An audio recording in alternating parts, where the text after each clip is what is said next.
Welcome to the Salience Podcast, where we identify what stands out from all the noise.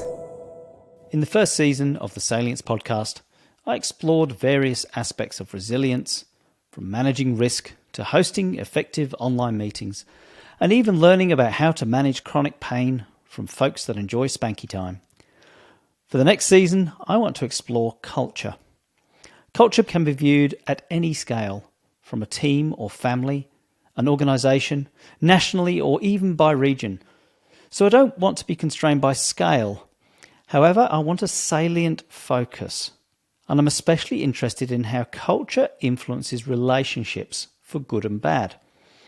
On the upsides, what aspects of culture enable high performance, great teamwork, and the ability to survive and thrive through adversity? On the downside, how does culture enable and support toxic relationships? How does it limit choice and contribute to stress, trauma, and even ill health, or the demise of people, organisations, and nations? To explore these topics, we've been heading into conversations with people who have successfully navigated some challenging cross-cultural boundaries. And at the extremes, we will be talking with people that have escaped religious cults or domestic violence or toxic companies or managers. In those dark examples, I want to know how they managed exit risk. We will also talk with people who have written or studied culture and have practical insights to offer to navigate cultural challenges, or guidance on how to manage exit risk from situations where getting out can be lethal. One of the most important aspects of creating a quality culture involves diversity, so I've invited my colleague Zhen Goh from our Singapore office to co-host the next season of the Salience Podcast. Jen will host some interviews, I'll host some others, and here and there we will co-host together to mix things up a bit. In today's podcast, we're going to have a two-way conversation about our own experiences of culture and how that has shaped us and what guides where our attention is in the world. Welcome, Jen, to the Salience Podcast. Hi, great to be here. So we've been collaborating for around about 8 years now.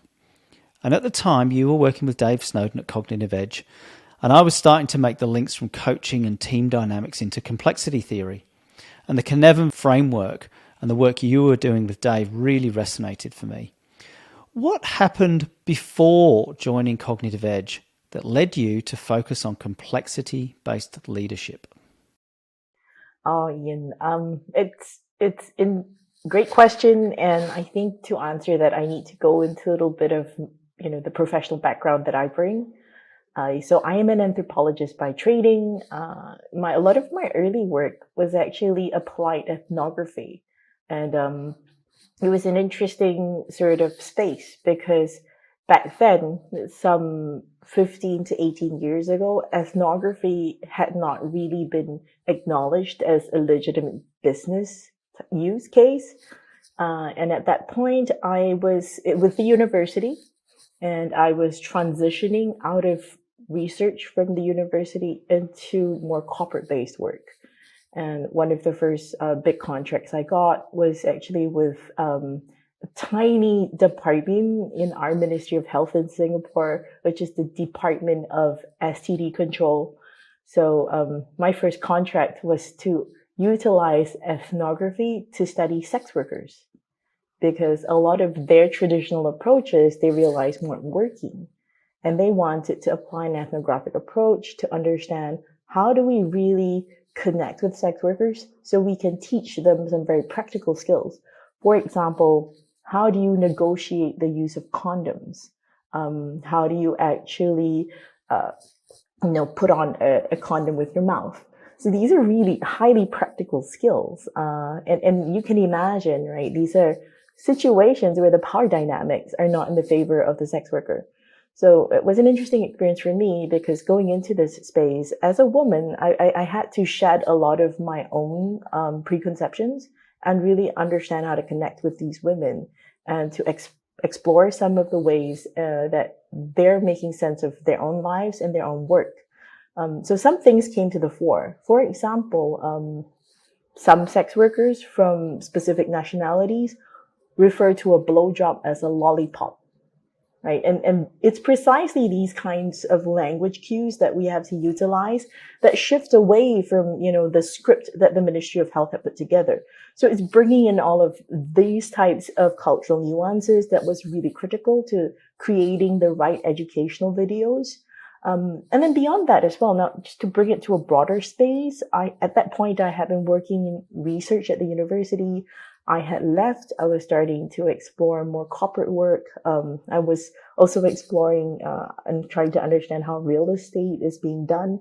And sitting at the boundary across all of these different worlds, I realized that the ways that leaders frame things across these different worlds create a lot of, these cross-cultural dynamics and problems that some organizations run into. So that was where my interest was piqued. And I said, this is something that we need to explore so that we can help to create more bridges as opposed to having this space where it's just not connecting at all. I like that idea of cross-cultural dynamics and bridges. What were some of your own early cultural influences that position you for, particularly for this idea of this bridging, this making connections across cultures? So it's always interesting when people hear you're from Singapore. So I always like to think of Singapore as Asia for beginners. And it's interesting because a lot of organizations that I work with, they tend to start their Asia offices and headquarters in Singapore. And then they think that, because I can understand Singapore, I can work in Singapore, that sets me up for the rest of Asia. And, beyond that, they believe that Singapore is like a prototype and that other parts of Asia are variations of Singapore. And it's always interesting because they get this shock that, it's not like that. Even within Southeast Asia, every country has a different language, has a different system, has a different cultural background. So having been born and brought up in Singapore, I think it offers an interesting perspective. It is a bridging space, but beyond that, it's also neither here nor there, right? You get a glimpse into the other side, but you also have this awareness, I don't fully understand it. So it creates, what I like to refer to as a bit of a bastardized perspective. It's a blend of everything. It's, not particularly pure in any space. Beyond that as well, I've lived and worked in almost every continent except for Antarctica. And I think that helps to create a broader perspective, but there is this awareness of myself as being both outsider and insider and sort of, threshold dweller at the same time. So for me, those types of awareness really influence my own understanding of culture. What about you, Ian? Well, I've got very little experience of Eastern cultures very broadly, Singapore, Asia. I have a lot of experience of Antarctica, the one place that you don't. I think a lot of my early cultural experiences were as a young kid growing up in Britain in the 70s and 80s. I was a punk in both the literal and the metaphoric sense. Very challenging in England in the 70s and 80s. I certainly learnt resilience and how to get along with people. And from there, I had dozens and dozens of jobs in hospitality, in delivery, in supermarkets, and all sorts of things. Really avoiding getting into academia, I think, for quite a while, until I realised that I was actually quite curious about learning. And as soon as that curiosity was ignited, I sort of switched my focus, ended up heading down a track of polar research for many years and into leading and managing people and teams in remote and challenging environments. And I think some of my later cultural experiences were around working in government and seeing the effect of culture on behaviours, on the way that particularly young people, young women, most of my most of my staff were students. I had a lot of PhD students, mainly female students from engineering and different universities, and seeing them in an environment like Antarctica that was very male dominated, and seeing the challenges that they had with being abused or harassed in a disproportionately male environment, that was certainly eye opening, and it set me up for thinking about how I can manage culture and how I can help teams and help team dynamics and help set up protective teams, if anything, when there's a hostile environment that you're working in. How do you set up almost a subculture that's very, very strong and very protective?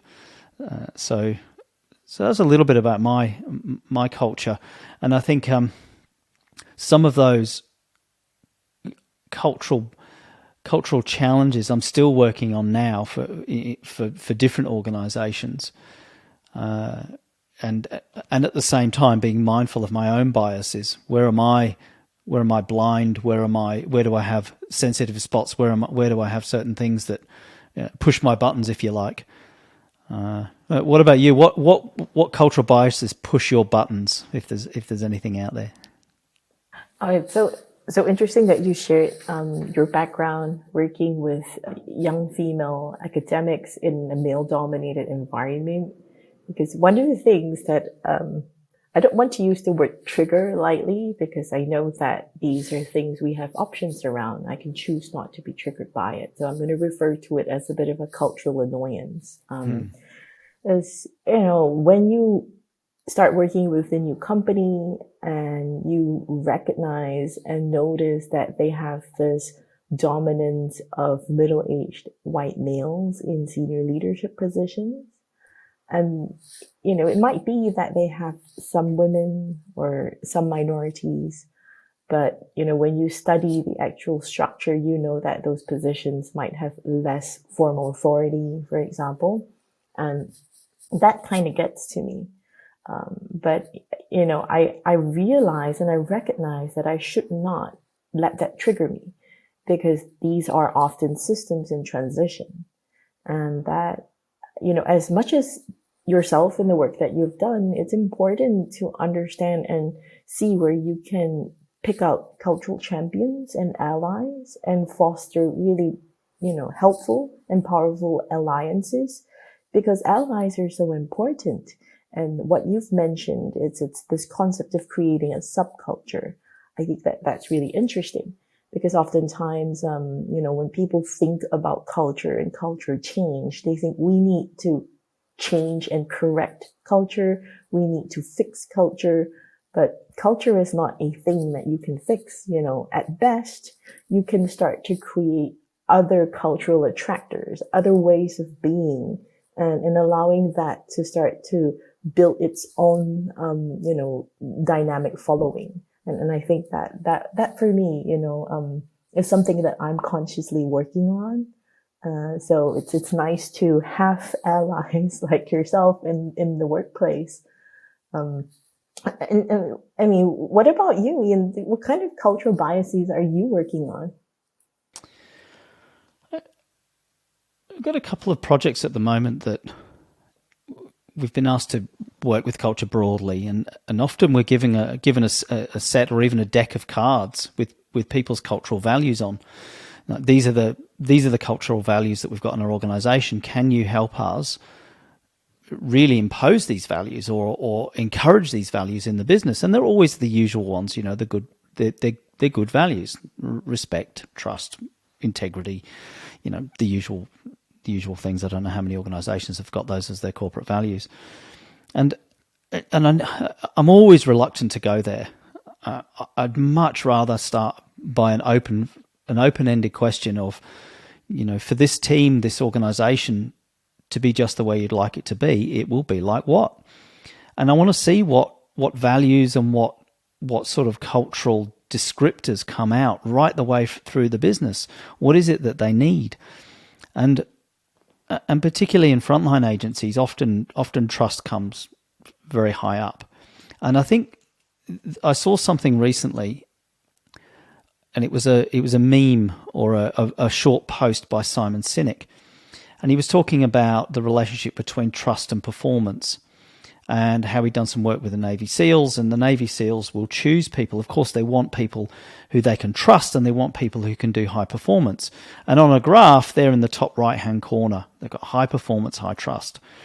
And he said, but given a choice, if you can't have that, they'll take a compromise on performance, providing they've got high trust individuals. And I recognize that I've probably had a bias in my career of the opposite. I've tended to go for people who can get the job done. They're high performers, and they're often really, really hard to work with for one reason or another. They treat you with contempt. You can't trust them. They don't deliver, whatever it is. And I think this is the thing that I'm really interested in myself, my own biases. If I'm really blunt about it, I like working with people that can get the job done so that I don't have to micromanage them. I don't have to do this stuff myself. But ultimately, you've got to pay a price for that. You've got to start to rein in and work out, well, hang on, these things aren't working. And so I'm really interested in the Simon Sinek diagram.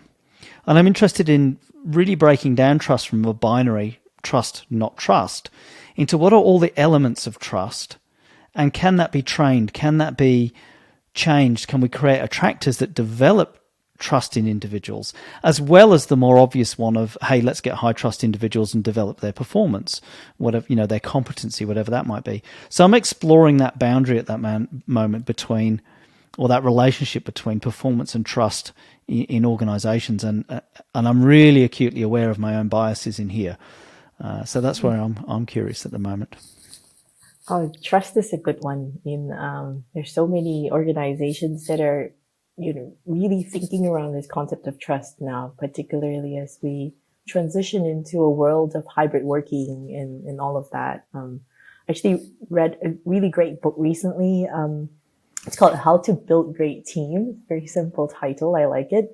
And in that book, the author explores trust through, a few dynamics. And he says that so the story that he used to carry his thinking is actually around an expedition, and how this guy who trekked through the Amazon had a partner that he had a good personal relationship with. I think they started off with high trust, potentially not so high in performance, and how that relationship fell apart very quickly.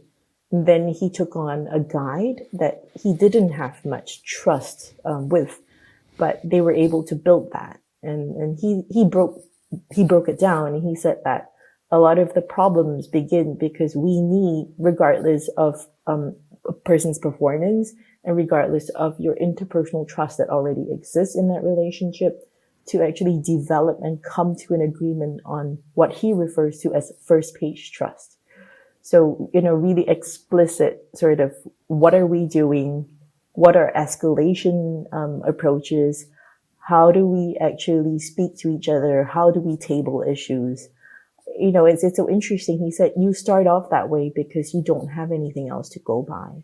But you also need to transcend beyond this concept of first page trust. And that's where some of the things that you've mentioned, it's performance, interpersonal dynamics, interpersonal trust, shared stories and references. Those things need to then be cultivated. But oftentimes people either skip the first page trust and try to go into the next phase, or they start from the next phase, or they start from the first page trust and they never transcend to the next phase. And then that's where the trust sort of falls apart. So I thought that was a really interesting take on the topic. Yeah, I think we could easily have a whole podcast just on trust and unpacking different people's perspectives and criteria for trust. It's interesting that you can trust somebody with your life. You can trust them to be there for you and not trust them to be on time, not trust them to deliver what they say they're going to do. Or vice versa. Somebody can be very outcome oriented. They'll do what they say they're going to do. They'll deliver on time, but you don't actually trust their motives. They might speak with contempt, or they might be Machiavellian, or they might be passive aggressive behind the scenes. And there's so much there to unpack in this idea of, what exactly do you trust in somebody? What patterns of behavior do you trust reasonably? And what patterns do you trust that you know that they're not going to deliver on? You can at least trust the pattern, even if it's not to your advantage. And I think, I think that's something that we need to explore in the coming episodes. I think this is going to be a really key part of unpacking culture, and what it means for some of the more challenging manifestations of culture, whether it's either really good culture leading to high performance, or the more of the cultural explorations that can impact resilience if we don't get it right. Some of the things I'm interested in, and jump in here. We're going to follow our nose with where we're curious, but I'm interested in always starting at the top. What are the politics and the culture of boards and executives, and what does that mean for a business when the culture at the top is rotten? I'm interested in, of course, the East-West and then the East-East differences, and you talked about that important difference of the Singapore being Asia for dummies. It's Asia 101. You can get a flavor for it here, but it's so different elsewhere. And I'd like to get into the cultural perspectives on gender-based violence and family violence and cults, and how, Australia's a good example. Australia's got a fantastic culture in so many ways. It is multinational, it's multi-diverse, it's got so many different flavors within it. And then we have some just horrendous things to do with domestic and family violence, a prevalence that's off the chart. I want to unpack some of that and come up with some of the cultural insights that can help us shift that. Relationships, crappy jobs. Is there anything else from your perspective you think you'd like to follow your nose with on the relationship of culture to relationships? Oh, absolutely. I mean, it's such a rich topic. And so some of the areas that I'm interested in are, it's very convenient, I think, and people have utilized this framing for so long of East versus West. But if you really think about it, what does that mean? Because if you think about, let's take Australia for an example, right? The East and the West side of Australia, completely different cultures. And then Australia as a country, in the broader East versus West debate, where does it really sit? Sometimes it says, we're more Asian, and by geography you're closer. But, aspects of the culture veer more toward the West. So I find that this East-West dichotomy is convenient, but potentially also problematic. And we see that a lot now in things being framed as US versus China. That is not a helpful dichotomy. And what I've seen is there are also East-East dynamics. And what I'd love to explore is, expanding Chinese companies as they move into the rest of Asia, particularly Southeast Asia, where, you also get that North and South difference, right? How are they adjusting to the cultural differences? Are they just bringing this dominant Chinese culture with them as they set up new offices? We've heard, US companies expanding, they just bring their own culture, they're not sensitive, but countries within, the East, I'm using this term very loosely, right? They're also doing it to each other. Beyond that, there is also North-South, North-North, South-South, there's so many ways to think about it. But I think what I'm interested in is sort of to extrapolate to a higher level is, the broader sense making around culture. How are people framing things? Because we utilize certain more simple ways of thinking, because that helps us to make sense, create meaning around experiences that we're having, particularly as cultures, they come together. I don't want to say collide, but they're increasingly brushing up against each other. And we need these sense-making frames to help us to, make meaning around events. But what underlies those sense-making frames? How can we unpack it a bit? Because I think a lot of the cultural conflicts that we experience are because of the stubbornness of these sense-making frames. And to support, useful cross-cultural exchange, transition, we actually need to do a bit of sense unmaking, to correct that a bit so that we broaden how we frame. So at a higher level, those are the things that I'm really interested in exploring. Yeah. As you were talking there about this idea of a higher frame and an undoing, almost some sense making, it reminded me of a trip. I don't know what the trigger was here that made me think of this. I did a trip with a ski buddy, Gary, many years ago to the borderlands in Turkey with Iran and Iraq, and we were backcountry ski touring. There's a small group of us, 5 people. And, we've got bright orange jackets and we've got skis and we're going into the remotest villages right on essentially in a war zone. We were with the Kurdish people. They were viewed as terrorists by the Turkish people and a Turkish government anyway. And we were absolutely in Kurdish lands on this boundary region. We're walking through paddocks, through fields, visiting these little villages, utterly remote. And what struck me was we looked absolutely out of place. We're a bunch of white guys in bright coloured jackets with skis, and every single village would invite us in for tea. And it was as simple as this. It was, I think a simple measure is, and I reflected on living in Tasmania, what would happen if we had a bunch of Kurdish people walking through paddocks in the middle of nowhere? Would they be welcomed in for a cup of tea or not? And I reflected on some areas of where near where I live, and they wouldn't be welcome. I mean, some places they would. But what really struck me was how welcoming the Kurds were, and the Turkish people as well. There was no distinction really from us. They were just the most hospitable people I've met. It's so out of context. And maybe it's as simple as that are you curious enough to invite these people over for a cup of tea?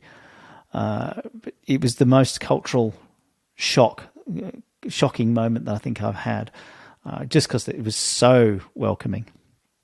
And that idea of, tracking for something simple brings me to thinking a little bit about where we place our attention in facilitating those cross-cultural connections, those bridges that you mentioned right at the early part. Where do you go when you're facilitating or you're working to build those connections? Where's your attention? What are you looking for? What opportunities? Is it the ability to connect two people over a cup of tea? What is it that you're doing to facilitate those bridges?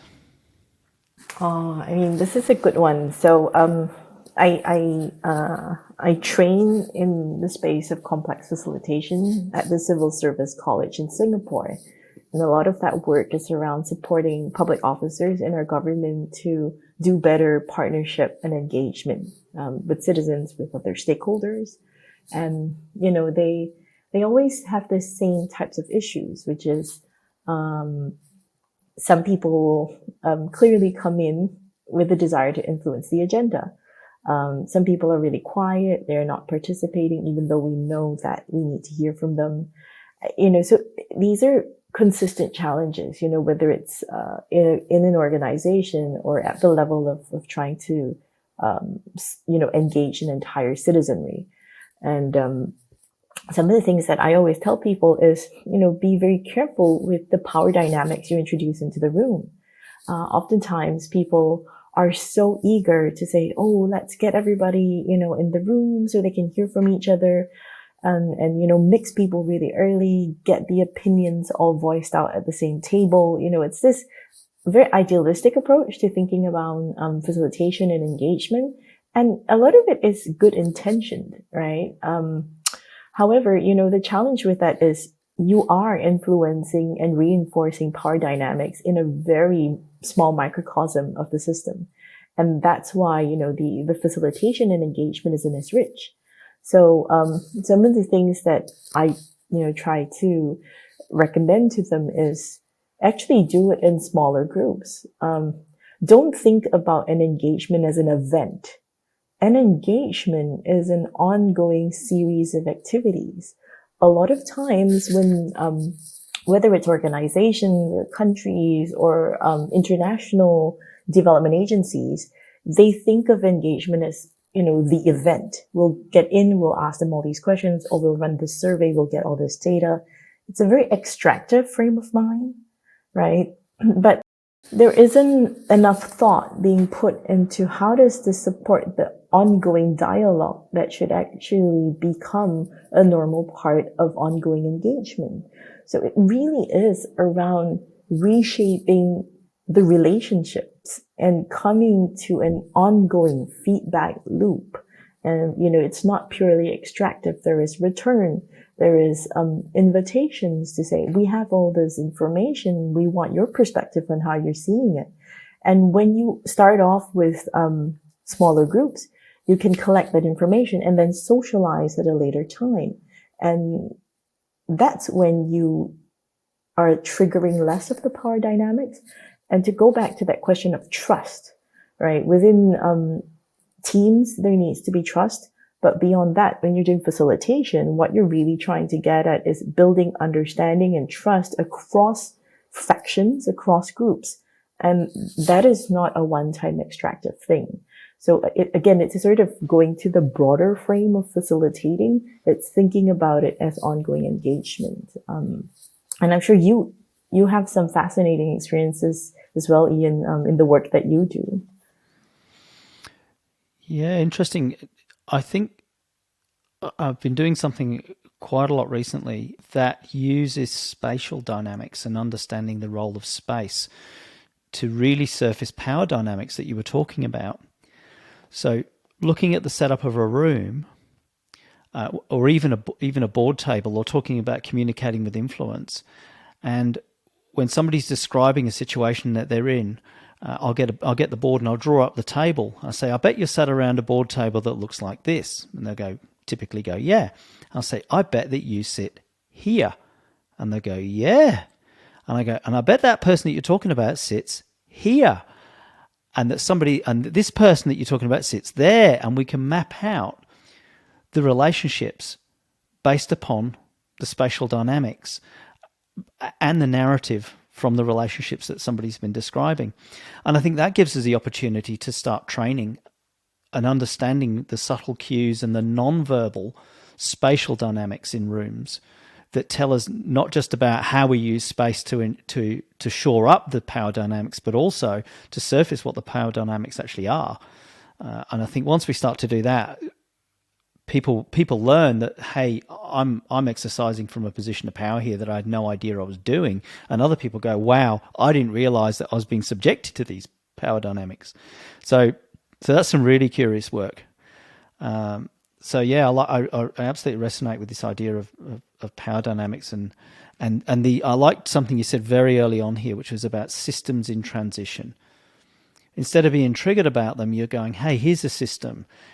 There's a transition happening here. There's a global transition happening with people recognizing, particularly white, middle-aged men in power positions, the dynamics from greatly disproportionate number of males in executive boards. They're just some of the examples. So I think there is a bit of a global movement, and I think there's certainly an intention to improve that. And I'm curious, what aspects of culture, I mean, that's one example. What aspects of culture are you not walking past? Where is it that you go, hang on a minute, stop right there. This is something that I want to surface. This is something that I want to tackle or have a voice about. What is it that you're not walking past? It's interesting that you mentioned all of these things, right? There's these spatial dynamics around how power is exercised, and I love that. That's such an ingenious way of helping people to visualize how they're reinforcing the system. One of the things that I found really reinforces systems is this obsession with data. And now I love data. I am a data junkie, but I've also recognized that data is only as important as the types of questions you ask and what you're paying attention to and what you're collecting information around. So I was just facilitating a senior leadership team last week, And I've been working with them on an innovation project. And a lot of our work started off with, let's try to find, the most innovative ideas. Let's scope the ecosystem. Let's see what people are thinking so we can pull all of this inspiration into our innovation portfolio. And there, the work that we did in scanning the system provided us with really great ideas, really great insight.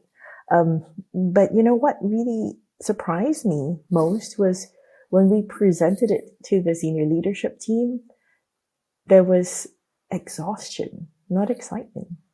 And we've got the CEO and the COO being really excited by these ideas.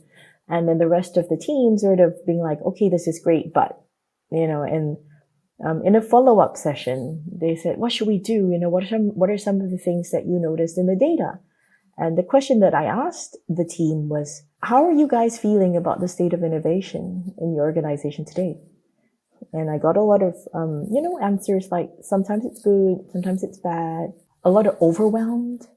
And then I asked them, how excited are you? What is your level of excitement? And where is this excitement coming from?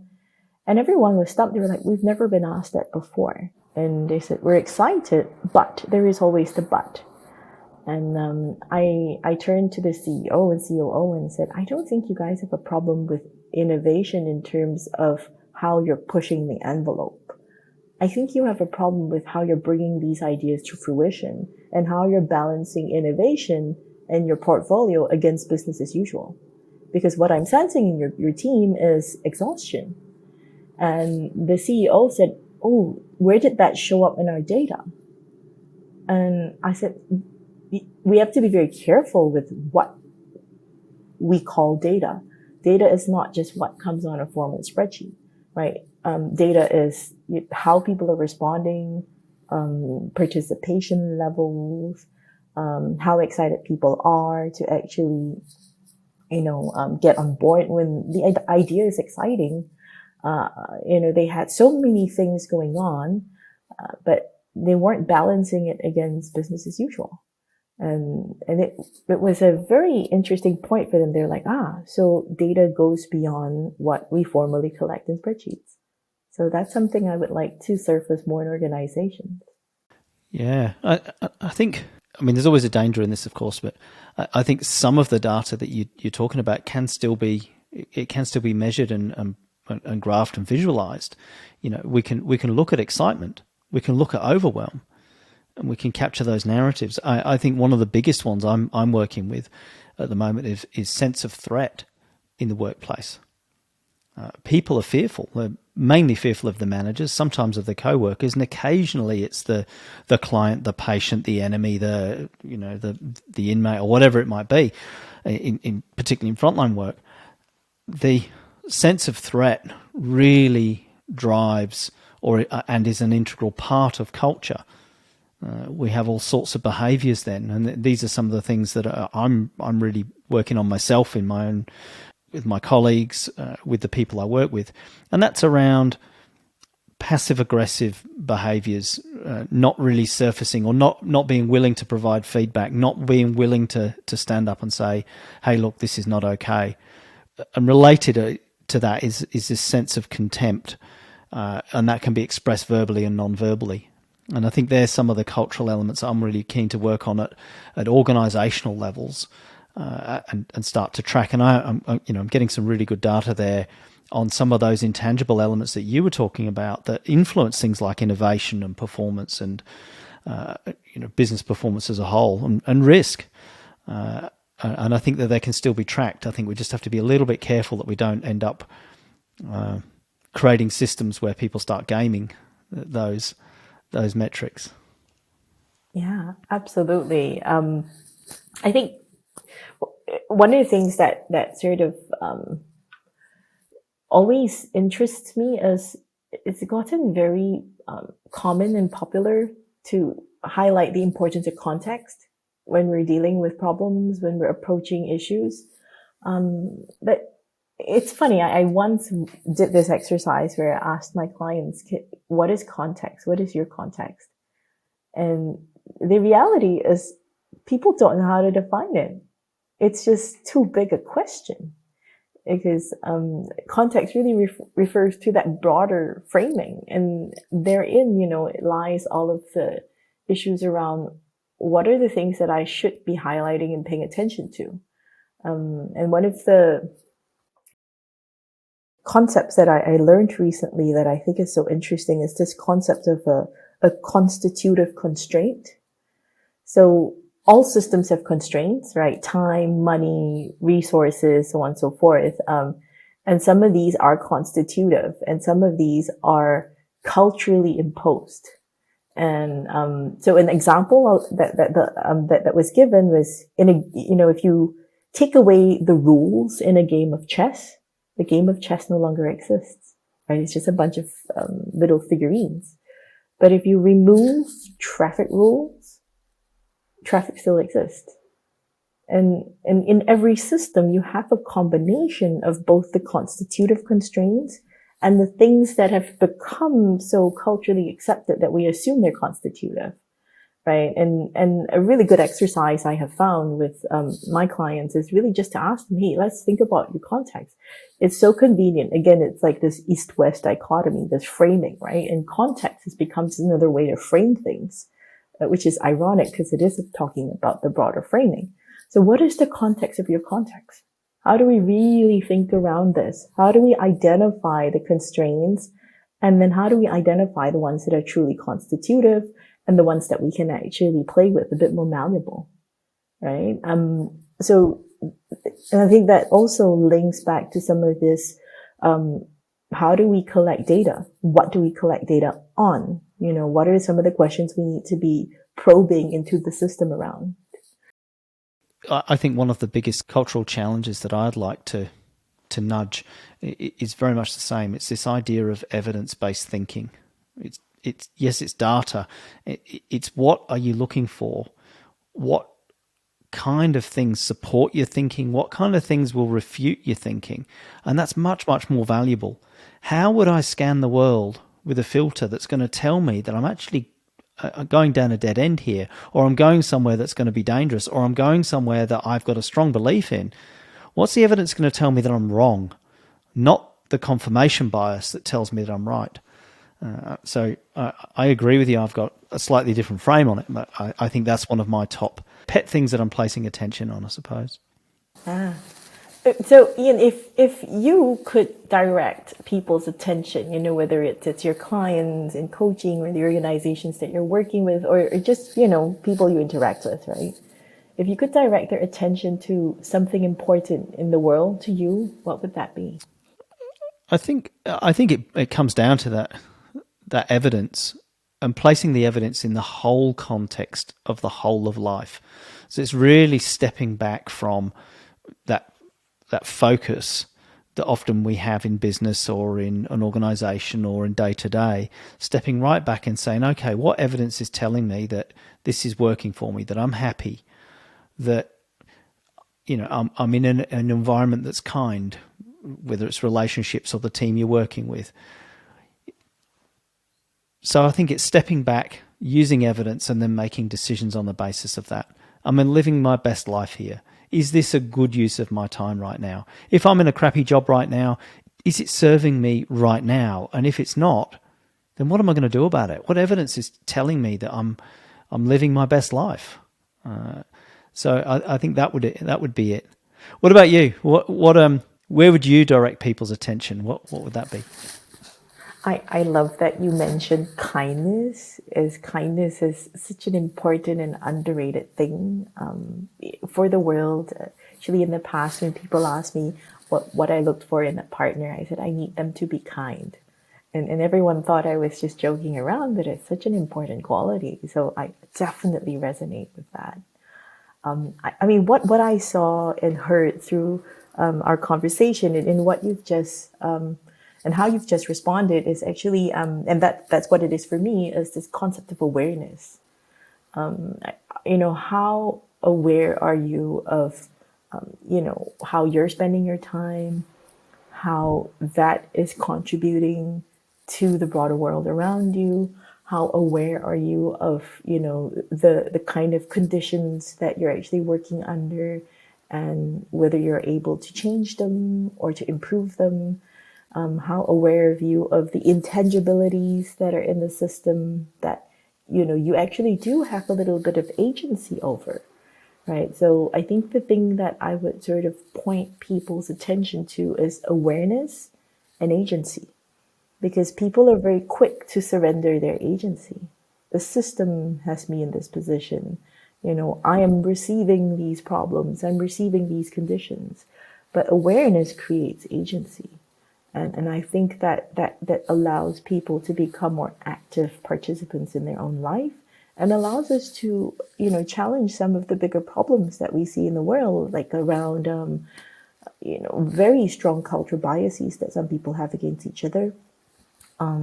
The way we're utilizing resources, we're in a climate crunch, right? People believe that the system is just as it is. And again, that's surrendering agency. It's identifying where our agency really does sit. Yeah, I like that. I think you've articulated some of my passions better than I did there. That's great. I like this combination of awareness and agency. And we began exploring some of your early days and your early projects and how they helped inform where your interests were. And given this notion of agency and awareness of where you are in your life right now, what are your future aspirations, work or elsewhere in life? I want to be sipping margaritas on a beach somewhere. No, I'm joking. I think that my aspirations are really to start to focus and choose work that really makes a difference, and to contribute attention to areas where I know that the type of work that we're doing together can influence things. For example, in the space of potentially energies, right? How do we actually increase awareness of how there are alternatives, improve the ways that we're transitioning toward these alternatives, in the space potentially of pharmaceuticals, right? How can we actually improve the way as a population, we have a relationship with ourselves, our bodies, our health? What are the ways that we can transition beyond this? What I think it has been created is a dependency type of system, right? There are ways where we can more creatively co-create a new system. And I would really love to explore what that looks like, because I think that if we don't, we're in for a lot of trouble. So at a professional level, those are the places I'd like to put my time, my interests, my energy. At a personal level, it's really, and this is something I've always struggled with, which is understanding how to balance. Genuinely, we talk about work-life balance. We talk about, prioritizing your own health and well-being, understanding the value of personal time. That's something I have always struggled with, and I would really love to nudge more closely toward that concept of balance. What about yourself, Ian? Fairly similar. I like this idea that you mentioned of co-creating a new system, and I had a conversation with Dave Snowden maybe 8 or 9 years ago now, and we were talking about Tasmania, and he said, you've got a great opportunity in Tasmania because it's like a small country.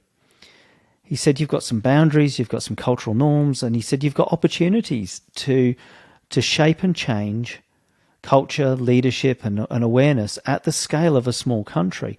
And I was really taken by that, and I love this idea that we could have an impact at the level of a state like a small country. And I think one of the things that we're doing in the business is we've now got a critical mass working across so many different agencies, teaching complexity, awareness, resilience, how to lead effectively, how to create this thing called psychological safety. How do you do it? How do you track it? And now that we're starting to see agencies talking to each other and working together collaboratively, working in a systems-informed way. They're acknowledging complexity and ambiguity. They're acknowledging that things are falling down the gaps between different roles and different structures and different hierarchies, and that hierarchies don't necessarily work. And we need a much more fluid way of achieving, looking after people, whatever it might be. So I think there's that. I think there's opportunities globally to particularly, I guess, work with trauma. I think that's probably a passion of mine within the business, is really finding a way to scale the work that we do around trauma reduction and recovery, particularly for frontline people that do have very, very tough jobs.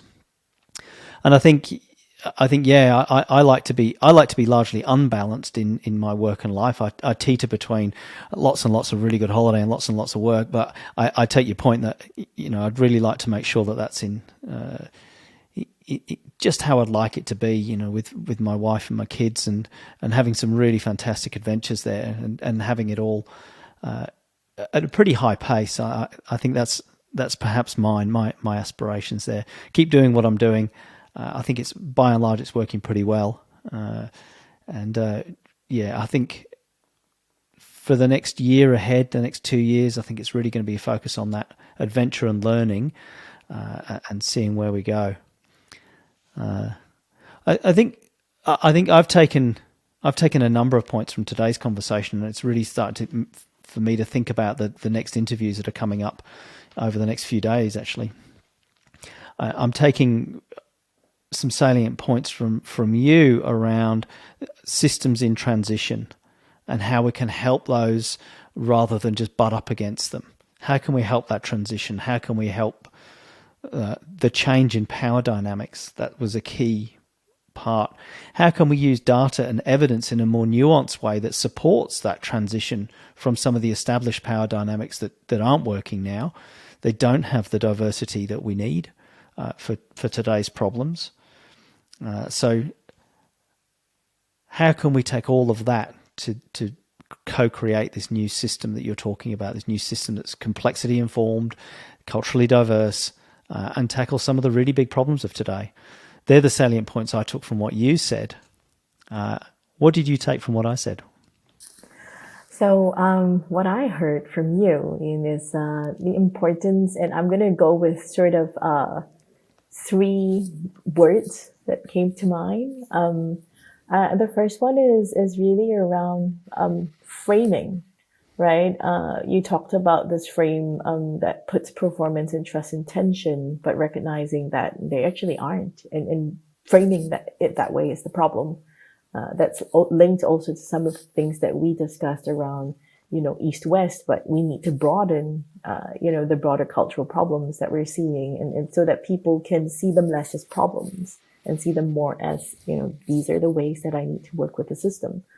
So framing is one. The other one that I think really came up as is the subtext in a lot of the things that we were discussing is this concept of awareness.